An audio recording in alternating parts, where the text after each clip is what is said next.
สวัสดีครับคุณผู้ชมคุณผู้ฟังทุกท่านที่ติดตามชมช่องธรรมะธรรมดาในคลิปนี้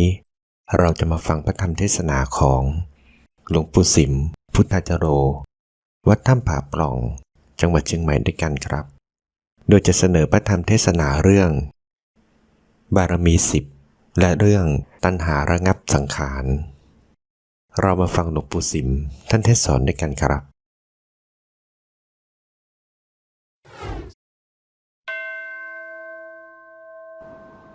นะโมตัสสะภะคะวะโตอะระหะโตสัมมาสัมพุทธัสสะนะโมตัสสะภะคะวะโตอะระหะโตสัมมาสัมพุทธัสสะนะโมตัสสะภะคะวะโตอะระหะโตสัมมาสัมพุทธัสสะขอนอบน้อมแด่พระผู้มีพระภาคอรหันตสัมมาสัมพุทธเจ้าพระองค์นั้น ณ บัดนี้ถึงเวลาฟังธรรมถึงเวลานั่งสมาธิภาวนาการนั่งสมาธินี้ให้พากันนั่งขัดสมาธิการนั่งขัดสมาธินั้นให้เราฝึกหัดนั่งให้ได้คือว่าเอาขาซ้ายขึ้นมาทับขาขวาแล้วก็เอาขาขวาขึ้นมาทับขาซ้ายเอามือขวาทับมือซ้ายตั้งกายให้เที่ยงตรงหลับตานึกบริกรรมภาวนาพุทโธ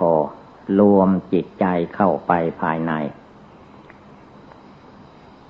การนึกการเจริญเอาคุณพระพุทธเจ้าเป็นอารมณ์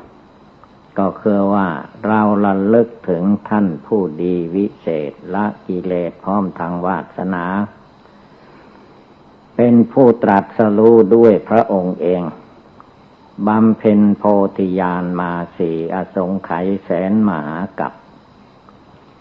จึงได้มาตรัสรู้เป็นพระพุทธเจ้านับว่าเป็นผู้มีความภาคความเพียรความพยายามอันพระพุทธเจ้าก็ดีพระปัจเจกพุทธเจ้าก็ตามพระสาวกทั้งหลายหลักที่บำเพ็ญปฏิบัติมาตั้งแต่เกิดมีศรัทธาความเชื่อความเลื่อมใสในการบำเพ็ญบุญบารมีนั้นก็บำเพ็ญอยู่ในหลัก10 ข้อที่พระพุทธองค์ทรงตรัสไว้ว่าปัญญาบารมีหนังสือปัญญาบารมีคือเมื่อผู้ปฏิบัติใน4 ข้อได้ดีพาให้เกิดปัญญามีปัญญาพาให้เกิดความเฉลียวฉลาดความสามารถอาจหาญในการที่จะทำความเพียรละกิเลสออกจากจิตใจของตนได้ท่านจึงให้ชื่อว่าปัญญาบารมีเป็นเหตุการณ์ให้เกิดปัญญาอันบารมี10 ข้อแต่ละข้อมันอย่างต่ำอย่างกลางอย่างสูงสุดเรียกว่าทานะบารมีทานะอุปปารมีทานะปรมัตถบารมีหลักใหญ่ๆก็คือว่าการให้การบริจาคฝึกหัดจิตใจให้เป็นผู้เสียสละประโยชน์ส่วนตนให้ถึงประโยชน์บุคคลผู้อื่นเรียกว่าทานการให้การบริจาคศีลการรักษากายวาจาศีลนั้นก็คือว่าหลักศีล5ศีล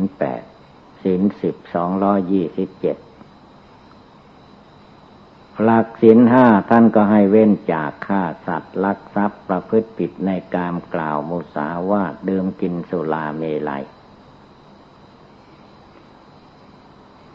หลักของศีลทานศีลเนกขัมมะ เนกขัมมะบารมีนี้ก็หมายถึงเรารักษาศีล8ศีลอุโบสถขึ้นไปหรือว่าเนกขัมมะออกบวชถือเพศสมณะชีพราหมณ์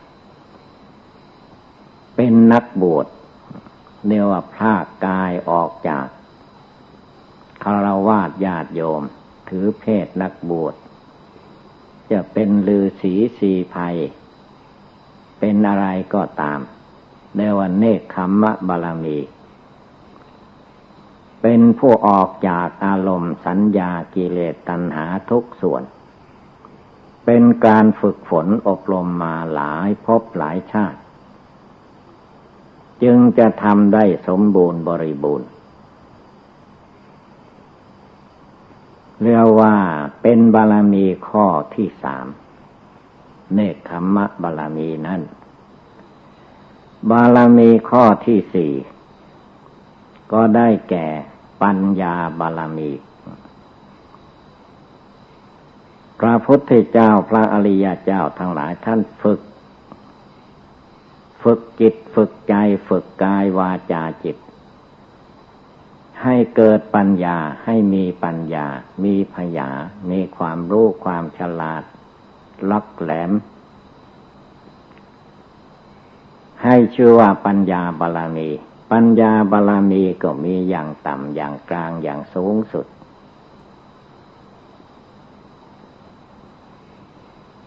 วิริยะบารมีฝึกฝนตัวเองให้มีความภาคความเพียรความพยายามไม่ว่าจะทำกิจกรรมการงานอันใดในทางกายก็ต้องมีความภาคความเพียรพูดจาปราศัยอะไรก็ต้องให้อยู่ในความเพียรคิดอ่านอะไรก็ให้อยู่ในความเพียรคำว่าเพียรหมายถึงว่าเพียรละบาปสิ่งใดที่เป็นบาปก็เพียรละจนละได้เพียรบำเพ็ญบุญสิ่งใดดีมีประโยชน์ก็เพียรประกอบกระทำให้เกิดให้มีขึ้นในทางที่ดีการฝึกจิตตัวเองให้มีความภาคเพียรนี่แหละจะต้องมีสติคนเราเวลาทำอะไรนั้นไม่ค่อยได้มักจะไม่ค่อยมีความเพียรทำแบบสุ่มๆไปทางนั้นฉะนั้นคำว่าเพียรเนี่ยเพียรละ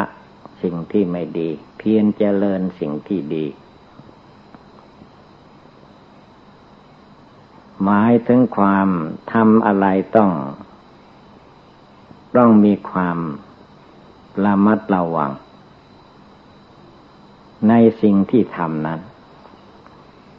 เพียรหรืออย่างหนึ่งก็ว่าละเอียดทำงานละเอียดอะไรก็ละเอียดละออเรียกว่าเพียรละบาปบำเพ็ญบุญเพียรภาวนาทำมันใดทุกอย่างก็ต้องอาศัยความเพียรหมายถึงความหมั่นขยันขันแข็งด้วยไม่ใช่เกียจคร้านท้อถอยคือว่าทำอันใดให้ทำอยู่เสมออย่างว่าการปฏิบัติบูชานั่งสมาธิภาวนาไหว้พระสวดมนต์จดจำธรรมะคำสั่งสอนของพระพุทธเจ้าที่ท่านตรัสไว้ทั้งหมดนี้ก็ต้องอาศัยความเพียรถ้าไม่มีความเพียรอะไรก็เกิดขึ้นไม่ได้ผู้มีความเพียรย่อมพ้นทุกข์ได้ท่านก็ว่าอย่างนั้นอีกแล้วก็ขันติบารมีขันติความอดความทนอันนี้ก็สำคัญเพราะว่าคนเรานั้นตามธรรมดาใจกิเลสคนเรามันชอบมักง่าย เมื่อโดนอะไรอารมณ์เรื่องราวอันใดเกิดขึ้นเนี่ย มักจะไม่มีความอดทนจิตใจมันงุดหงิดหวั่นไหวเลิกล้มในการทำความดีของตน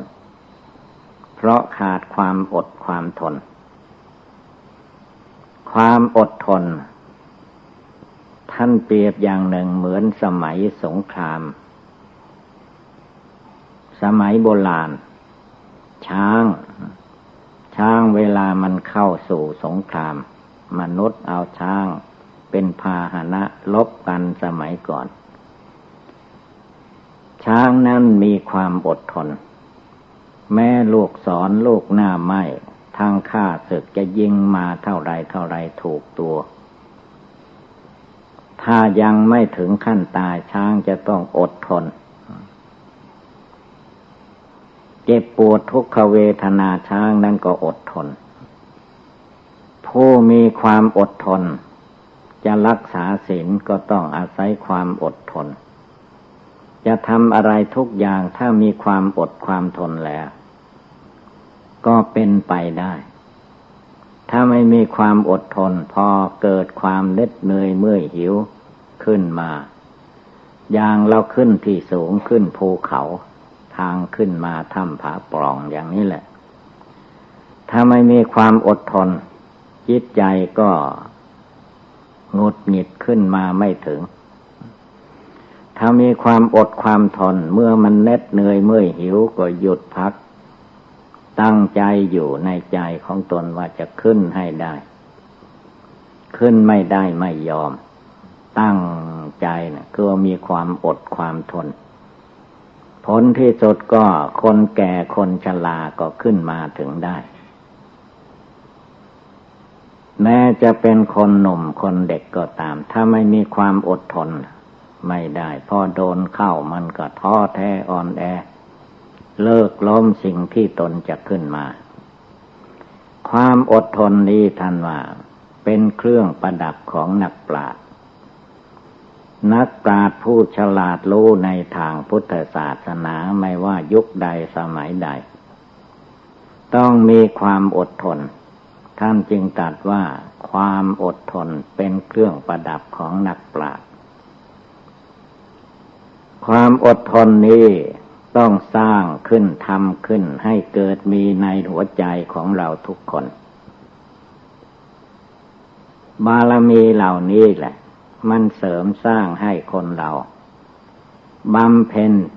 บุญบารมีให้แก่กล้าขึ้นไปโดยลำดับสัจจะบารมีสัจจะคือมีความจริงใจ เราพูดเราทำอะไรแล้วต้องมีสัจจะถ้าไม่มีสัจจะแล้วก็จิตใจผู้นั้นก็เลื่อนลอยไม่มีความจริง สัจจะอธิษฐานเมื่อทำอะไรต้องตั้งสัตย์ต้องตั้งอธิษฐานใจของตนลงไปอย่างว่าเรานั่งสมาธิภาวนา เรานั่งอยู่ในที่อยู่ที่หลับที่นอนของเราต้องดูสัจจะดูอธิษฐานต้องอธิษฐานไว้ถ้าไม่อย่างนั้นจิตกิเลสต่างๆจิตมารจิตสังขารมันจะเข้ามาโจมตีไม่ให้ทำล่มละลายเรียกว่าไม่มีอธิษฐานทำไว้พระพุทธเจ้าพระองค์จะได้ตรัสรู้พระองค์อธิษฐานใจว่าจะไม่ลุกไปมาในที่ใดๆการภาวนาครั้งนี้ให้เป็นครั้งสุดท้ายถ้าไม่ได้ตรัสรู้เป็นพระพุทธเจ้าก็ยอมตายในที่นั้นไม่ต้องลุกไปมาในที่ใดๆนั่นแหละคือว่าพระพุทธเจ้ามีสัจจะมีอธิษฐานใจลงไปแล้วก็ทำให้ได้ตามนั้นผลที่สุดพระองค์ก็ลุล่วงไปได้ทุกอย่างทุกประการแล้วก็เมตตาภาวนาเมตตาคือว่าเมตตาตนมุ่งหวังให้ตนมีความสุขเมตตาสัตว์คือไม่เบียดเบียนสัตว์ก็เอาอะไรเมตตาก็เอาจิตใจที่ภาวนาอยู่นี่แหละ อุเบกขาอุเบกขานี้เป็นยอดบารมี คือใจมนุษย์คนเหล่านั้นถ้าไม่มีอุเบกขาไม่มีความวางเฉยเมื่อมีเหตุทุกข์ร้อนอันใดเกิดขึ้นจิตนั้นมันก็จะไหวหวั่นพลันพรึงไม่สามารถจะต้านทานอารมณ์กิเลสในโลกได้เพราะจิตมันไปยึดไปถือไม่วางอุเบกขาไม่เฉยลงได้การวางเฉยในจิตได้ท่านว่าอุเบกขาจิตเมื่อสิ่งใดมันสุดวิสัยเหลือวิสัยเป็นไปไม่ได้แล้วพระพุทธเจ้าพระอริยเจ้าทั้งหลายท่านวางเฉยได้คือว่าฝึกอุเบกขาจิตไม่ให้มันมีความทุกข์อกทุกข์ใจเกิดขึ้นวางเฉยลงไปได้ไม่ให้ใจเดือดร้อนวุ่นวายเรียกว่าอุเบกขาจิตจิตมีความวางเฉยได้อย่างคนเราเมื่อถึงเวลามันเจ็บไข้ได้ป่วยหรือถึงเวลาจะแตกจะดับจะตายจากกันไปถ้าไม่มีอุเบกขาจิตแล้วจิตมันก็มีแต่จะไม่ให้เจ็บไข้ได้ป่วยและไม่ยอมตายถ้าเกิดคนไหนคนหนึ่งในครอบครัวเย่าเรือนของบุคคลคนใดคนหนึ่งก็ตามเกิดแตกเกิดตายขึ้นมาเอาละเพื่อนมนุษย์ที่อยู่นั่นยังมีชีวิตอยู่ก็เกิดความทุกข์โทมนัสคับแค้นแน่นใจจนถึงขั้นร้องไห้น้ำตาไหลแหละนั่นแหละคือว่าไม่ได้ฝึกหัดอุเบกขาภาวนาไว้ถ้ามีอุเบกขาพิจารณาอยู่ว่าสิ่งใดมันสุดวิสัยเหลือวิสัยมันเป็นไปไม่ได้แล้วก็ต้องให้วางเฉยได้ถ้าวางเฉยไม่ได้ก็เป็นทุกข์เป็นร้อนเพราะว่าปัญญาจะต้องพิจารณาให้ดีเมื่อว่ามันสุดวิสัยเหลือวิสัยเป็นไปไม่ได้ผู้ปฏิบัติภาวนาก็ต้องรู้จักระงับดับความวุ่นวายในใจของตนจะไปให้ดันทุลังไปอย่างเดียวก็ไม่ถูกต้องมีอุเบกขาจิตหรือว่าสิ่งใดสิ่งหนึ่งที่เราไม่ต้องการบุคคลผู้อื่นดุด่าว่าลายป้ายสีให้ซึ่งคนเราไม่ชอบถึงจะไม่ชอบก็ตามจะต้องใช้อุเบกขาจิตทำใจให้มันเฉยอยู่ได้ไม่ต้องไปเป็นทุกข์เป็นร้อนเพราะว่าคนเหล่านั้นทั้งผู้ถูกติเตียนนินทาก็ตามหรือผู้มาติเตียนนินทาก็ตามต้องกำหนดให้รู้ว่าคนที่ติเตียนนินทาให้แก่ผู้อื่นคนนั้นก็อายุไม่ถึง100 ปีเขาก็จะต้องตายหนีจากโลกนี้เราผู้มีหูไม่หนวกไม่ตึงได้รับเสียงที่คนอื่นเขาติเตียนนินทาตัวเราก็ไม่เลย100 ปีไปต้องตายภายใน100 ปีเมื่อกำหนดได้อย่างนี้จิตก็ไม่ไปทุกข์ไปร้อนเพราะว่าปล่อยให้มันตายไปเองไม่ต้องไปก่อเหตุการณ์อันเป็นทุกข์เป็นโทษเป็นบาปเป็นอกุศลให้แก่กันและกันทำใจของตนให้วางเฉยไว้แล้วก็ปล่อยให้มันแตกดับตายไปเองไม่มีทุกข์มีโทษเราก็ตายภายใน100 ปีคนอื่นที่มาติเตียนนินทาเราก็ภายใน100 ปีเขาก็ตายต่างคนก็ตายจากกันไปบาปใหม่ก็ไม่เกิดขึ้นเหลืออยู่แต่บาปเก่านี่ละถ้าเรามีปัญญาพิจารณาแก้ไขจิตใจภายในก็ไม่เกิดความทุกข์ความเดือดร้อน แต่ถ้าไม่กำหนดพิจารณาให้ดี เมื่อถูกความติเตียนนินทาว่าร้ายให้แก่กันจิตมันก็ไปยึดไปถือว่าเขาด่าให้เราเขาดูถูกเราเขาประหัตประหารเราเขาฆ่าฟันลันแทงเรานี่แหละคือว่าอารมณ์มันไปยึดถือถ้าไม่ไปยึดถือแล้วก็ปล่อยวางไว้ตามสภาพนั้นยอมรับรู้รับเห็นไม่ต้องไปแก้ไขเอา100 ปีเป็นที่ตั้งสิ่งนั้นมันตั้งอยู่ไม่ได้เลยมันไม่ถึง100 ปี1,000 ปีชีวิตคนเราอะไรในโลกมันไม่เที่ยงแท้แน่นอนหลักที่จะแก้ไขจิตใจกิเลสได้นั้นมันอยู่ที่หลักจิตสงบตั้งมั่นจิตไม่โลเลหลงไหลไปกับคนสัตว์วัตถุธาตุทั้งหลายเป็นจิตตั้งโยในสมาธิภาวนาบริกรรมภาวนากำหนดธาตุกรรมฐานเป็นอุบายภาวนากำหนดอสุภกรรมฐานเป็นอุบายภาวนาเมื่อจิตใจมีความสงบตั้งมั่นไม่หลงไหลไปตามสิ่งต่างๆแล้วจิตดวงนี้ก็จะรู้แจ้งรู้จริงรู้จักรู้แจ้งรู้จริงรู้อยู่ไม่ใช่รู้ไปอย่างเดียวไม่ใช่รู้ตามอำนาจความโกรธโลภหลงเป็นความรู้เท่าทันเป็นความรู้ที่ไม่หวั่นไหวเพราะว่าโลกธรรม8 ประการไม่มีใครที่จะพ้นไปได้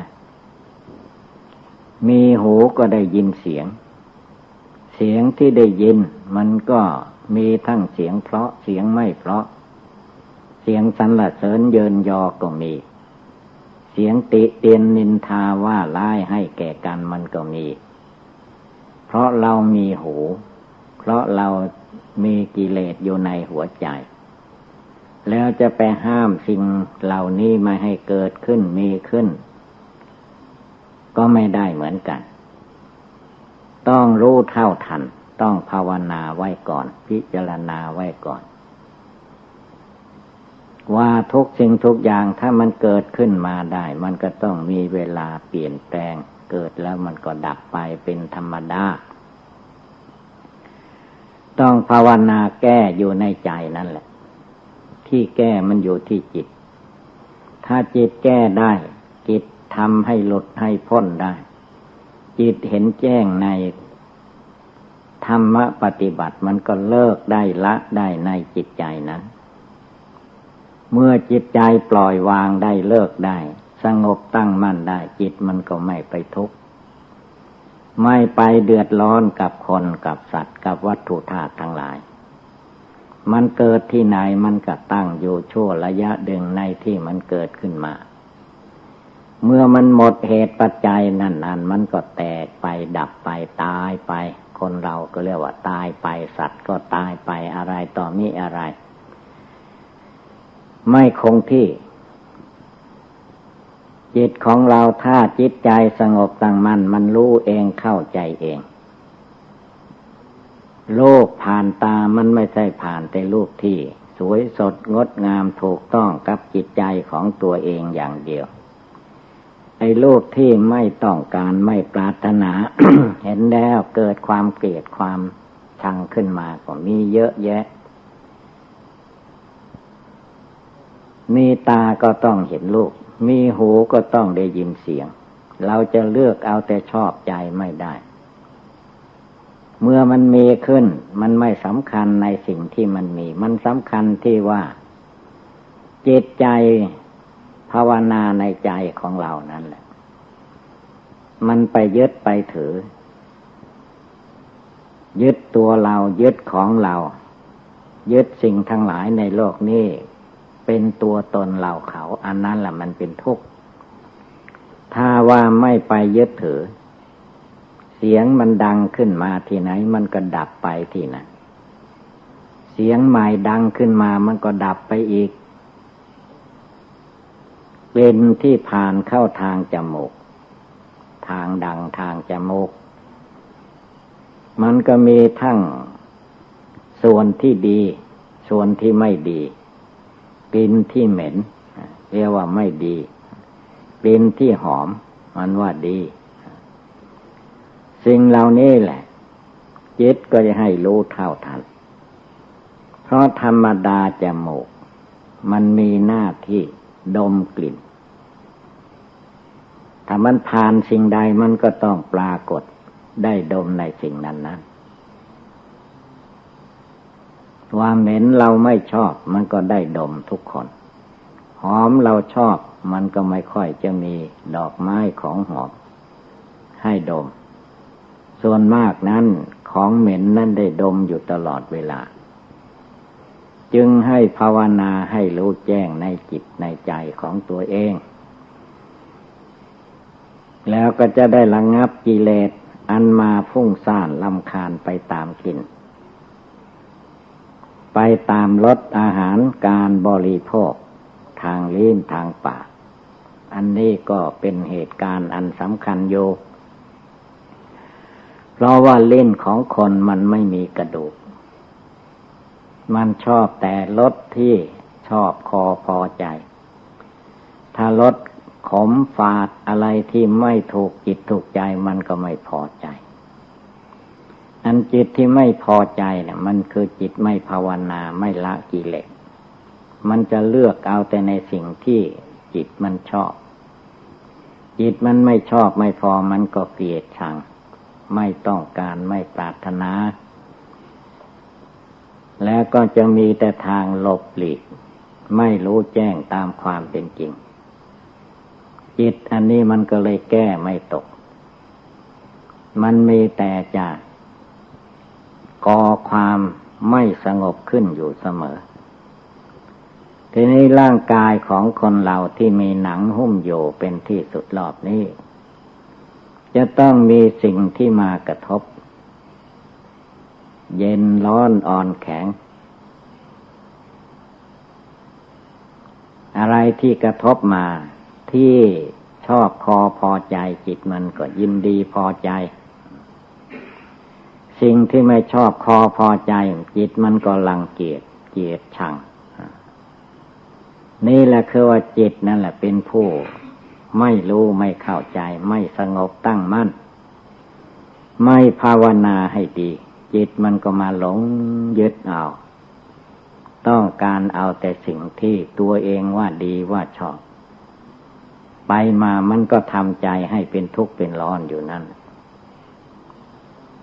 เมื่อ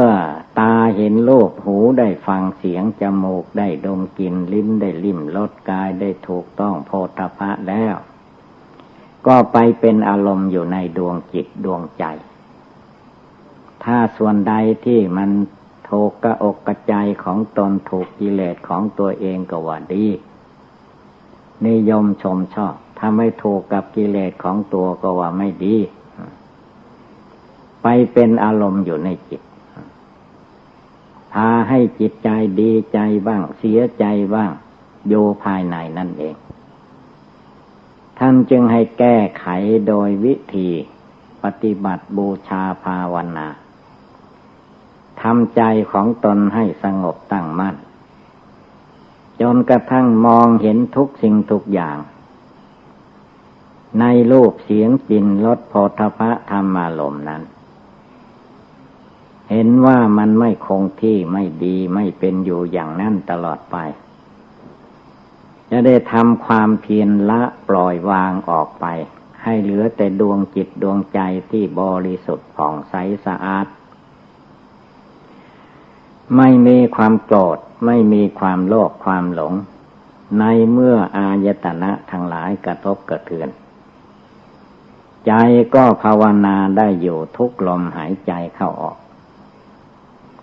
แนวว่ามีใจตั้งมั่นในธรรมปฏิบัติธรรมปฏิบัตินั้นต้องปฏิบัติอยู่เสมอ พิจารณาอยู่ทุกวันคืนเดือนปีไม่ให้หลงลืมเพราะว่าสิ่งเหล่านี้มันพาให้ใจดีขึ้นมาก็ได้ถ้าไม่รู้เท่าทันมันพาให้จิตใจเสียไปเพราะความไม่รู้แจ้งในรูปนามกายใจตัวตนสัตว์บุคคลจิตหลงอันนี้มันจะเอาแต่ส่วนที่ว่าดีมันเป็นดีในทางโลกมันไม่ใช่ดีในทางธรรมจึงได้เกิดความทุกข์โทมนัสคับแค้นแน่นใจขึ้นมาการปฏิบัติภาวนาจึงไม่สะดวกไม่เป็นไปในความสงบสุขเยือกเย็นจึงจำเป็นจะต้องตั้งใจของเราขึ้นมาใหม่ว่าอายตนะ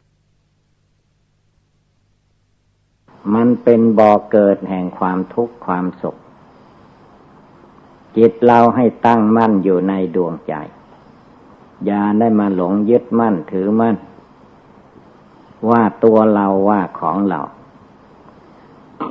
จิตหลงนั้นมันมักจะมายึดเอาถือเอาในส่วนใดที่ตัวเองชอบพอใจก็อยากจะให้สิ่งนั้นอยู่ตั้งอยู่เป็นอยู่ได้นานที่สุดถ้าส่วนใดจิตใจของตัวเองไม่ชอบอยากจะให้มันหมดไปสิ้นไปแตกไปดับไปถ้าเป็นคนเป็นสัตว์ ก็ให้มันตายไป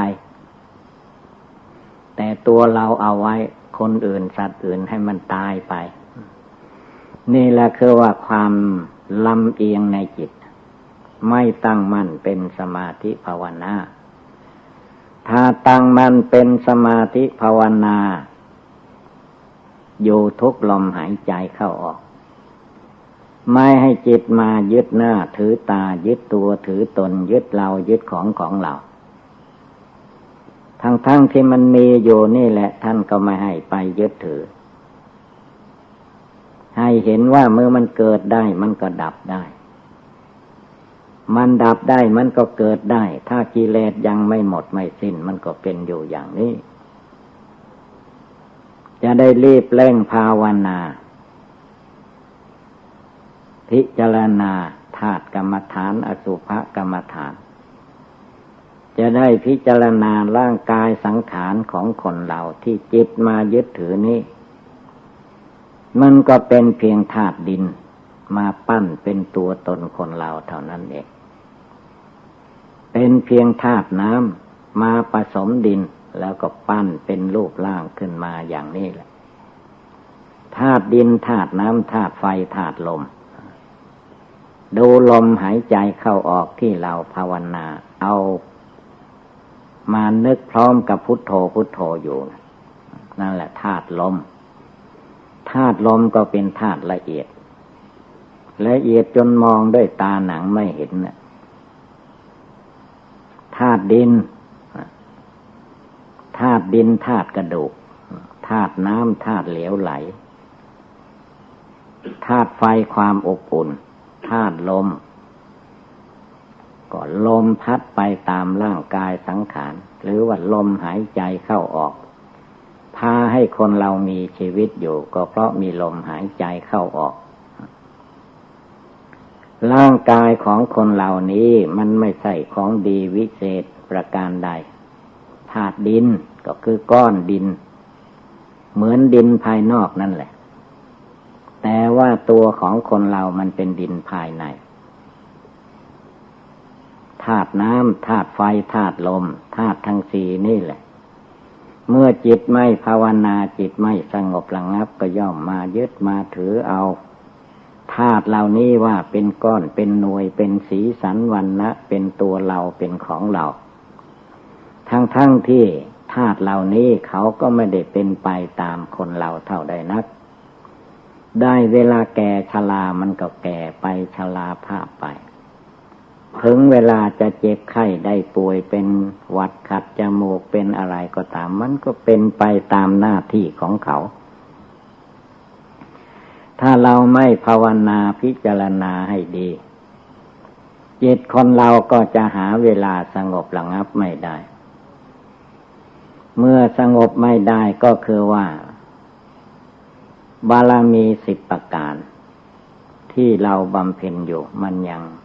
เบาบางยังไม่หนักแน่นพอยังไม่มากพอถ้าบำเพ็ญในบารมี10ประการบารมี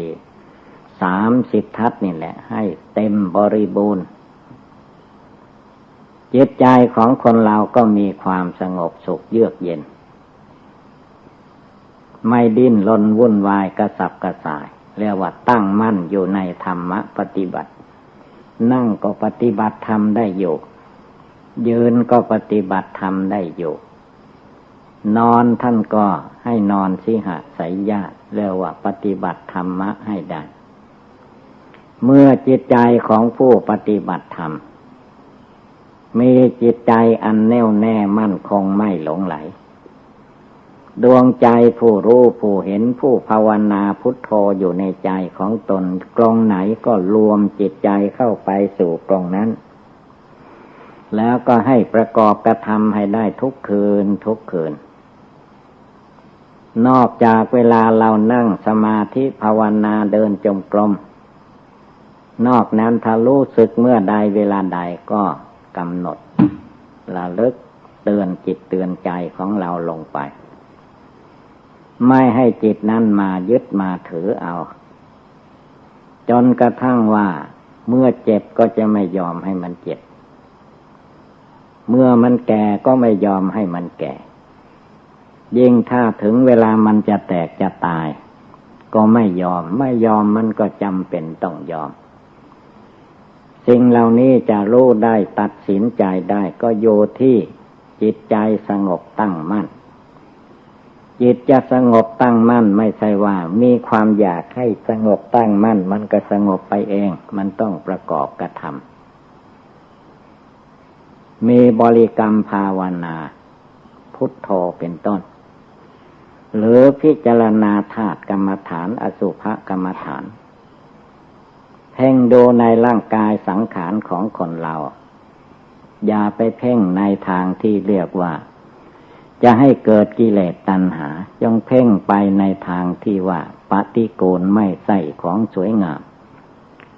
อย่างร่างกายสังขารของเราดูแต่ภายนอกเราไม่ได้ดูภายในอย่างว่าถ้าเราถลกหนังเอาหนังออกแล้วที่ไหนมันสวยงามในร่างกายไม่มีเลยในนั้นการปฏิบัตินี้ท่านว่าให้นึกให้พิจารณาในสิ่งที่เป็นเพียงธาตุดินน้ำไฟลมให้เห็นเป็นก้อนอสุภกรรมฐานตามสภาพของร่างกายสังขารของมนุษย์คนเราทุกคนไม่มีสิ่งใดว่าดีวิเศษเราจะเห็นได้ว่าในเมื่อเวลาจิตใจออกจากร่างกายไปแล้วเรียกว่าคนตายมันจะมีกลิ่นฟุ้งออกมาไม่ใช่ของดิบของดีประการใดท่านจึงให้กำหนดธาตุกรรมฐานอสุภกรรมฐานเตือนจิตใจดวงนี้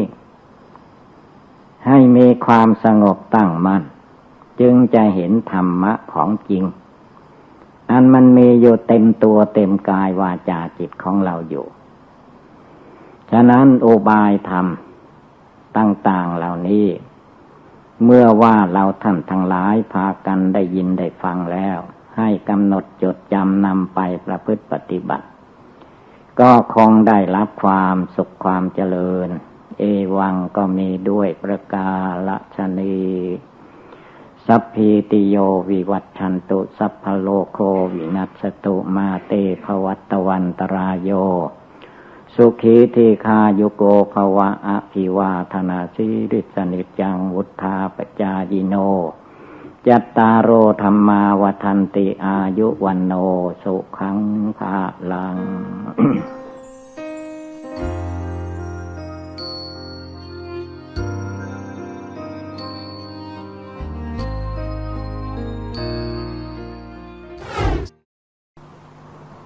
พระพุทธเจ้าตรัสว่า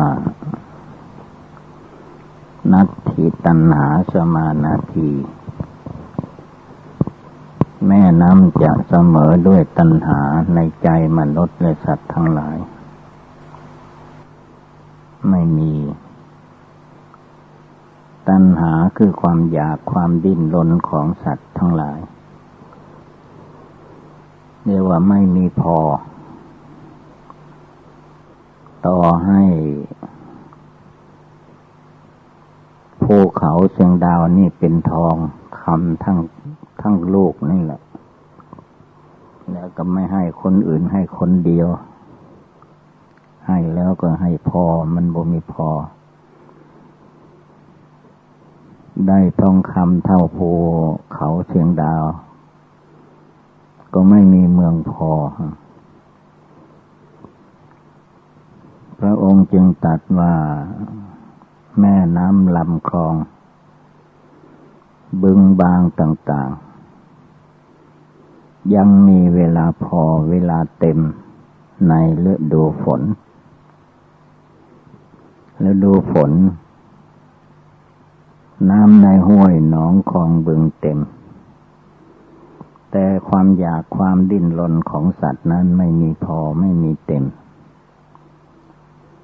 จะเต็มจะพอได้ก็อยู่ที่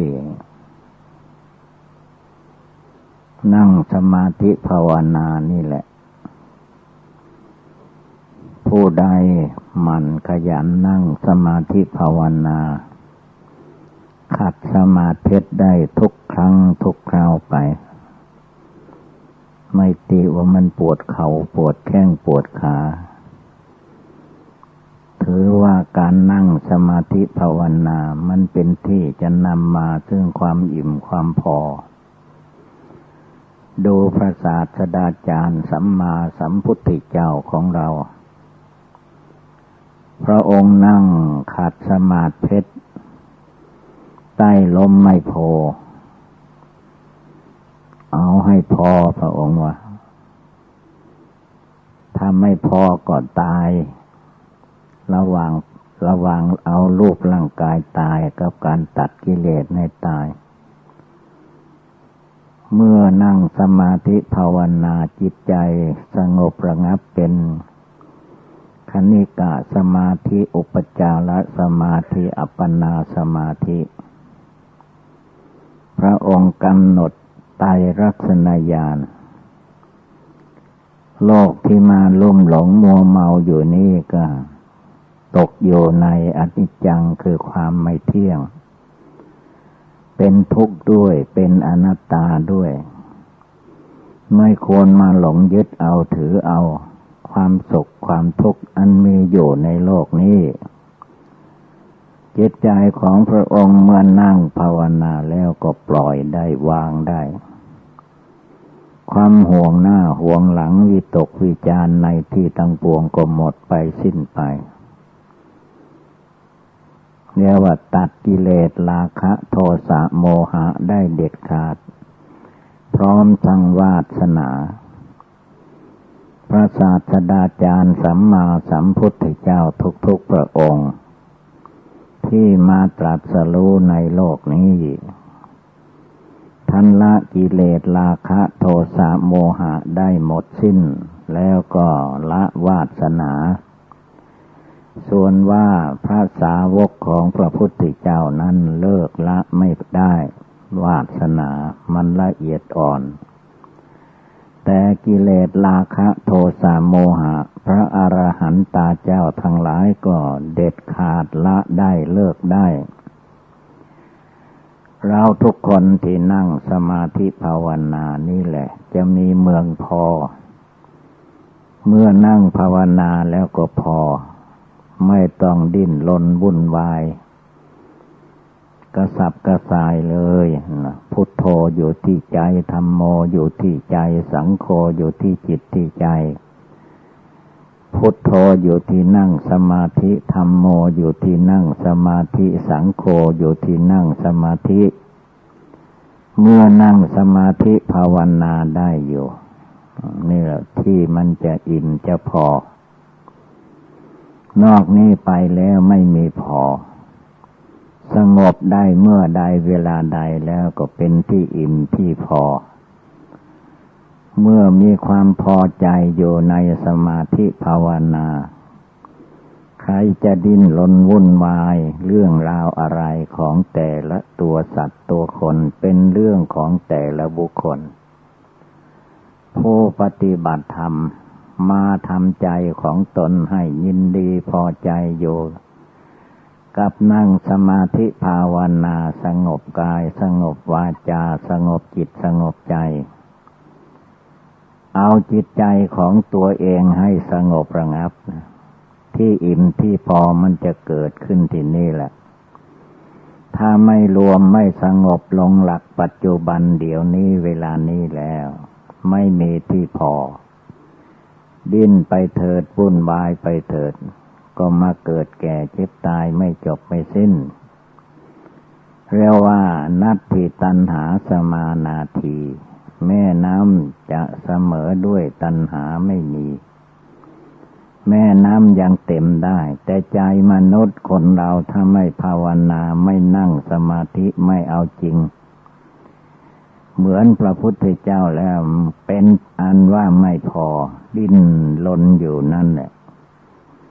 ฉะนั้นจึงตั้งอกตั้งใจปฏิบัติภาวนาอย่าได้มีความท้อถอยมนุษย์และสัตว์ทั้งหลายทั้งโลกเขาจะท้อถอยเป็นเรื่องของเขาส่วนว่าเราทุกคนทุกตนทุกองค์จิตใจไผมันอย่าได้มีความท้อถอยจงระลึกถึงพระพุทธเจ้าผู้เป็นบรมศาสดาจารย์ของโลกพระองค์เป็นผู้ตั้งปณิธานความมุ่งมา่ปรารถนา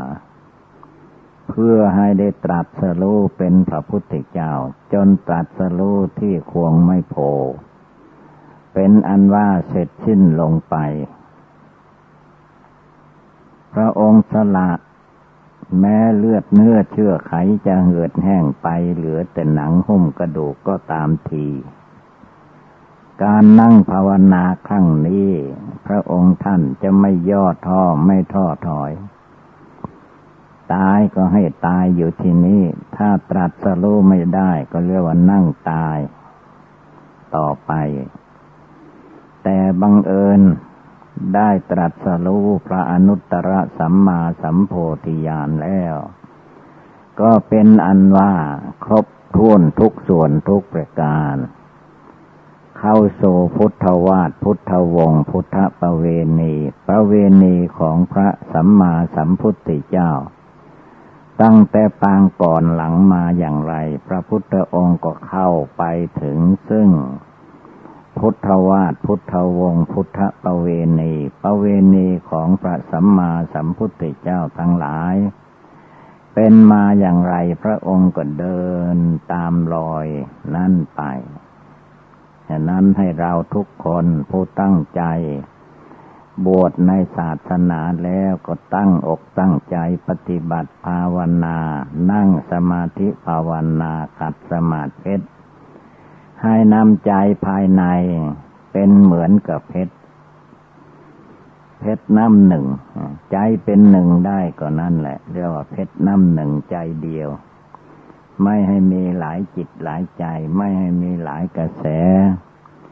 ลงกระแสเดียวเรียกว่าพุทโธธัมโมสังโฆอยู่ที่จิตที่ใจทุกๆคน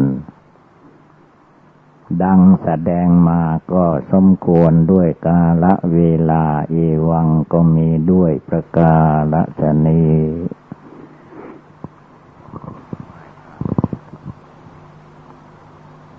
การนั่งสมาธิภาวนาเป็นการระงับสังขารทั้งหลายสังขารทั้งหลายจะเป็นวัตถุสังขารรูปสังขารก็ตามย่อมมีความไม่เที่ยง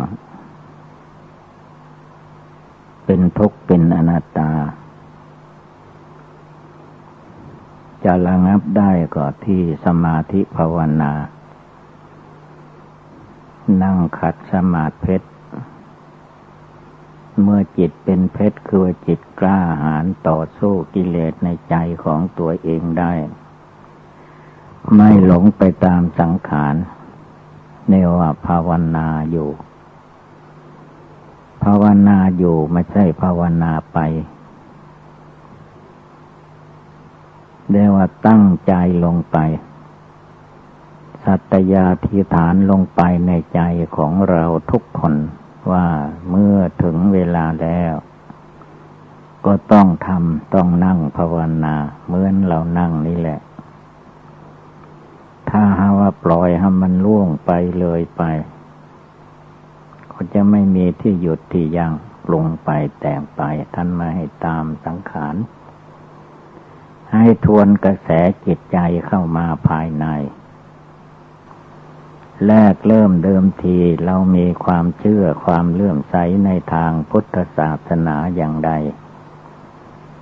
บัดนี้เดี๋ยวนี้ก็ให้ใจเรา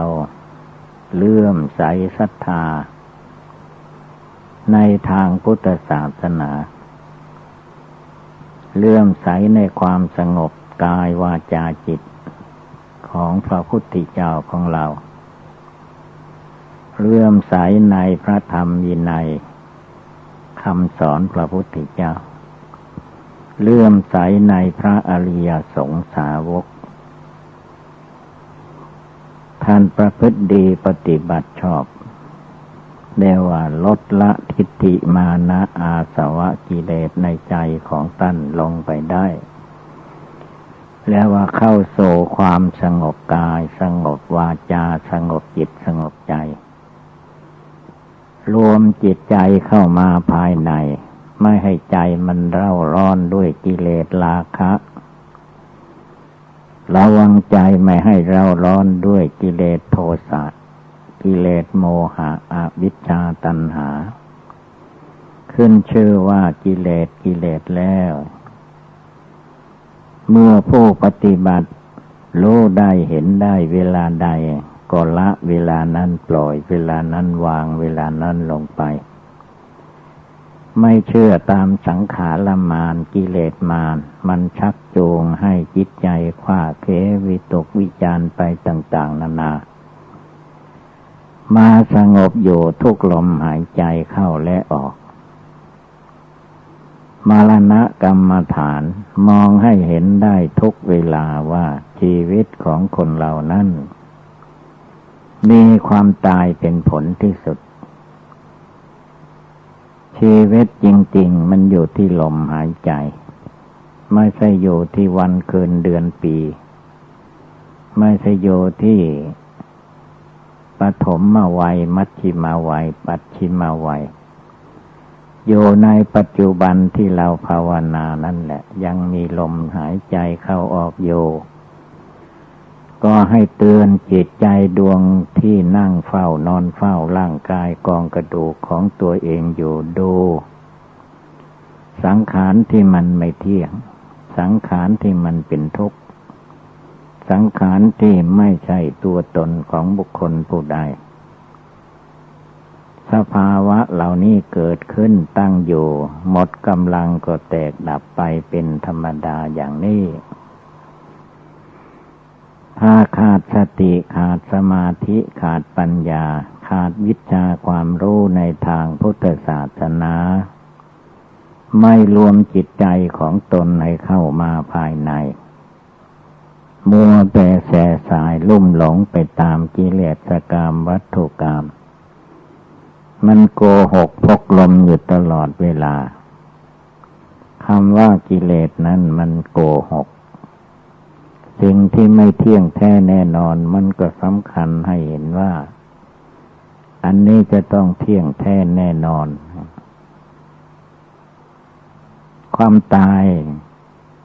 มันไม่เรียกว่าเด็กว่าคนหนุ่มคนแข็งแรงตลอดจนไปถึงคนแก่คนชรา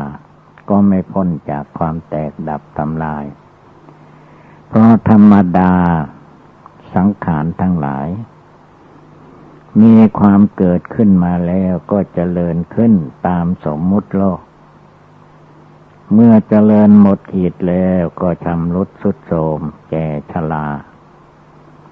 ลงท้ายที่สุด ลมหายใจที่เราภาวนาพุทโธพุทโธทุกลมหายใจเข้าออกลมหายใจนี่ก็จะสั้นเข้าสั้นเข้าถึงความแตกดับแล้วมันไม่ใช่ว่าตายเมื่อแก่เมื่อเฒ่าอย่างเดียวในวัยเด็กวัยหนุ่มไม่ตายไม่ได้เวลามันตายแล้วจึงเห็นจึงเข้าใจว่ามันเป็นไปได้ทุกการทุกเวลาเราจะคิดพึ่งว่าไม่ตายง่ายๆมันเป็นความคิดปรุงแต่งเอาเองสภาวะสิ่งเหล่านี้มันไม่ได้เป็นไปตามความอยากความต้องการของมนุษย์มีเหตุปัจจัยให้บังเกิดมีขึ้นมาแล้วเมื่อหมดเหตุปัจจัยมันก็ดับไปเวลามันดับเราจะไปกั้นกลางอย่างใดก็ไม่ได้เป็นทุกข์เปล่าๆทำใจของเราให้รู้เท่าทันคือว่าอย่าไปทุกข์ไปร้อนกับรูปนามกายใจสิ่งทั้งหลายมันเกิดขึ้นตั้งอยู่มันก็ดับไปจิตใจเราก็ภาวนาอยู่ไม่ให้มันว่างจากมรณะกรรมฐานไม่ให้มันว่างจากพุทโธก็ตัวเดียวนี่แหละจิตใจดวงผู้รู้มีอยู่ที่ไหนก็รวมจิตใจเข้ามาภายในนี่แหละเมื่อรวมมาสงบอยู่ตั้งมั่นอยู่ในจิตใจของตัวเองเรื่องต่างๆมันก็ไม่เดือดร้อนวุ่นวายความเดือดร้อนวุ่นวายเพราะไม่ทวนกระแสใจตัวเองเข้ามาภายในไปตามสังขารวิญญาณกิเลสมันเกิดขึ้นทำตามอำนาจกิเลสความโกรธมีทุกข์โทษตลอดกาลทำตามอำนาจกิเลสความโลภโลภะจิตก็ไม่มีเมืองอิ่มเมืองพอเป็นไปตามอำนาจกิเลสตัณหาสงบกายวาจาใจอยู่ภาวนาพุทโธอยู่ภาวนาตายอยู่ภาวนากรรมฐาน5ผมขนเล็บฟันหนังเนื้อเอ็นกระดูกตับไตไส้พุงอาการ32นี่อยู่กับอาการ32หรือว่าอยู่กับกรรมฐานเกสาโลมานาขาทันตาตะโจทันตานาขาโลมาเกสาสิ่งเหล่านี้มันมีมาก่อนแล้วเป็นอยู่แล้วในโลกนี้แต่จิตใจของผู้ภาวนาไม่ได้มาเพียรเพ่งดูให้แจ้งด้วยปัญญาอันชอบจึงเลิกละถอดถอนทิฏฐิมานะอาสวะกิเลสในจิตใจไม่ออกมันก็มีแต่ผูกมัดลัดลึงตัวเองเมื่อมันผูกมัดลัดลึงด้วยตัวเองแล้วก็เป็นทุกข์เป็นร้อนนะเพราะอะไรก็เพราะว่าไม่ภาวนาตายให้ใจรู้ใจมันยังไม่รู้ใจมันเข้าใจว่าเกิดมาแล้วแก่ก็ไม่เป็นเจ็บก็ไม่เป็นไข้ก็ไม่เป็นตายก็ไม่เป็นทั้งที่มันเป็นปรากฏการณ์ให้เราทุกคนเห็นอยู่ทั้งเด็กทั้งหนุ่มทั้งแก่ทั้งชราทั้งยังไม่เกิดก็เกิดมาแล้วก็แก่เจ็บไข้ตายไปให้เห็นอยู่อย่างนี้แหละเมื่อรู้เห็นอยู่อย่างนี้ก็เรียกว่านี่แหละธรรมวินัยคำสอนพระพุทธเจ้าอย่ามาหลงยึดว่าตัวกูของกูตัวข้าของข้าทรัพย์สินเงินทองวัตถุเข้าของเป็นของกูของข้าของเราของข้าพเจ้าแล้วมันเป็นไปตามความมุ่งมา่ปรารถนาทุกอย่างทุกประการไหมเปล่ามันไม่ได้เป็นไปเขาเป็นไปส่วนหนึ่งของเขาต่างหากใจมนุษย์คนเรามันก็เลยเป็นทุกข์ไปตามไม่ไปตรงกับกิเลสตัวเองที่ต้องการปรารถนาฉะนั้นการภาวนา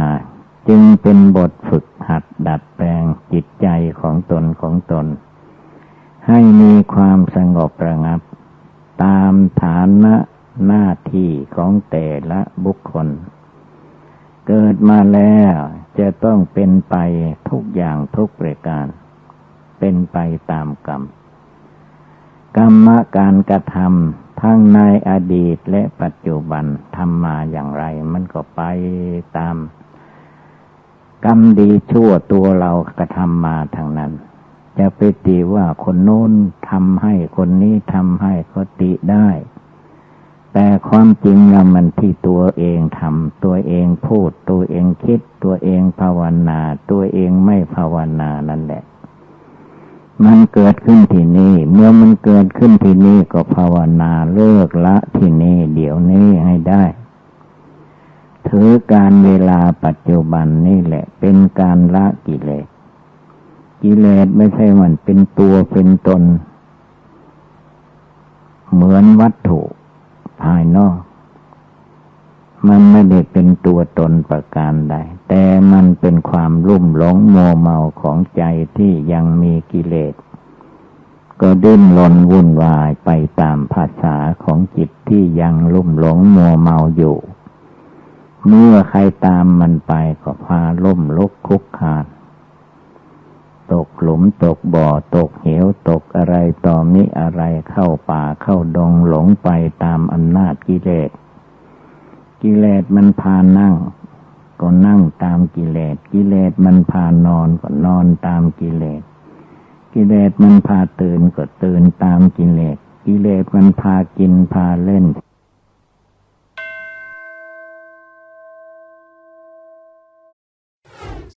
มรณกรรมนี้เป็นยอดกรรมฐานก็ว่าได้ คนเราเมื่ออาศัยความประมาทมัวเมาไม่ได้มองเห็นภัยอันตรายจะมาถึงตนคิดเอาเองหมายเอาเอง